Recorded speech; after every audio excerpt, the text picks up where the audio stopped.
I came to Lawang Sewu for the architecture, not the ghosts. The arches, the crumbling colonial tile, the 1,000 doors. It was a decaying masterpiece. I'd been exploring forgotten buildings for years. Ruins tell stories better than people, but what happened here didn't feel like a story. It felt like something unfinished. Locals warned me about the basement, said it had been flooded since the war, back when the Japanese used the lower levels to torture prisoners. Some said the water never cleared because it wasn't just water down there. Something drowned. Something stayed. Naturally, that's where I went first. The stairs were hidden behind a rusted iron gate. I slipped in without a second thought. My boots echoed down the stone steps. The air changed as I descended, denser, as if I were walking into lungs that hadn't breathed in decades. At the bottom, the water. Flat, unmoving, pitch black. It filled the hallway up to its walls, perfectly still, except for the slow, quiet drip from the ceiling. My flashlight beam skimmed across it, throwing warped reflections back at me. I took my first photo. Long exposure, low angle, then another. My fingers were shaking, but I told myself it was just the chill. The third shot caught something. I checked the screen. There, near the far wall, a face, pale and half-submerged, eyes open, staring upward like it had been waiting. I looked up. The water was still. Nothing there. Then the smell changed. From moldy stone to something rotten. Heavy. Thick enough to choke. Click. My camera fired again, on its own. Click. Click. I reviewed the new shots. The woman was closer now, half her face above the surface, mouth slightly open. Behind me. In the last shot, her hand moving towards my shoulder. I turned, gasped. But the space behind me was empty. Still, the water was moving now, barely, like something was pushing up from beneath. I didn't remember running back up the stairs, but I found myself outside, panting, soaked in sweat. That night in my hotel room, I deleted the images. But the next morning, they were back on my phone. And not just the ones I took. A new photo, me, asleep, my hotel bed, and in the corner, a wet footprint on the wooden floor. The next night, I woke coughing, choking. Cold water poured from my mouth like I'd just been pulled out of a lake. I stopped traveling after that, locked myself in, smashed my camera. But it doesn't matter. The water finds me. My sink overflows without reason. My mirror fogs even when there's no heat. And sometimes, when the room is quiet, I hear a shutter click. Lawang Sewu was just a job. Security work, night shifts, quiet pay. I was hired to patrol, log entries, and report trespassers. Nothing I hadn't done before. They didn't tell me why I was replacing someone. I asked the senior guard, but he just said, "Don't count the doors in the east wing. It never ends well." I laughed. Thought it was an old man's superstition. Until my second week. I began my patrol around 11:30. The halls were silent, lit only by my flashlight and the occasional ceiling bulb that hadn't blown. I reached the east wing, my usual route. Room 312, 314, 316. Then 319. I stopped. That wasn't right. 318 should have been there. I walked back. No. 318. No. 316 anymore either. Instead, room 321. Then 322. It felt like I was being pulled forward. The hallway kept stretching, adding more doors. I passed room 330. Then 337. Panic crept in. I turned back. Nothing but hallway. No junctions. No fire exit. I called on the radio. Static. I began to run. Doors blurred past. I stopped only when I saw a window. It looked down onto the inner courtyard. And down there, in the courtyard, I was standing, not moving, just staring back up. I backed away, heart pounding. I threw open one of the side doors, into an office I didn't recognize.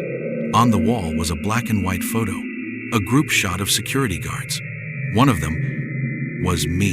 Same uniform, same crooked name tag. The caption read, "Lawang Sewu, Night Team, 1963. I wasn't born until 1994. Footsteps echoed from the hallway. I slammed the office door shut and pressed against it. Through the crack under the door, I saw shadows pass. Slow, deliberate. I waited until silence returned. Then I fled. When I finally burst into the main hall, everything looked normal. My phone buzzed. 3:17. I signed out early and left. The next day, I handed in my badge. But when I looked at the staff wall, the photo was still there. Same face, same name. And behind me in the frame, just barely visible in the reflection of the corridor glass, something else was smiling. I came to Semarang for a paper on Dutch colonial architecture. My professor suggested Lawang Sewu, not for the ghosts, but for its symmetry, its layout, its infamous corridors. I was methodical.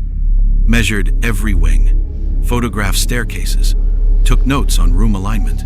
Nothing strange, until I entered a room at the end of the west corridor.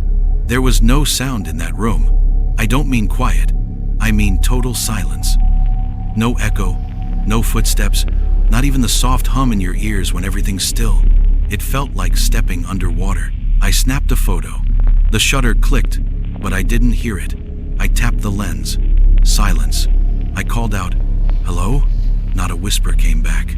My voice was swallowed. I left quickly, unnerved. The moment I stepped outside, the noise returned. Birds, traffic, my breathing. I told myself it was just the acoustics. But when I got back to my guest house and checked my audio recorder, there was a single clip I didn't remember making. 4 minutes of static. Then a low whisper, almost inaudible. "You heard it. Now you belong." I didn't sleep that night. The next day, I returned. Against my better judgment. The silence room. It wasn't on the map. Room 209 should have been a dead end, according to my layout. But I found it again. Same spot. Same door. Only now, the air inside was colder. Not just temperature. Presence.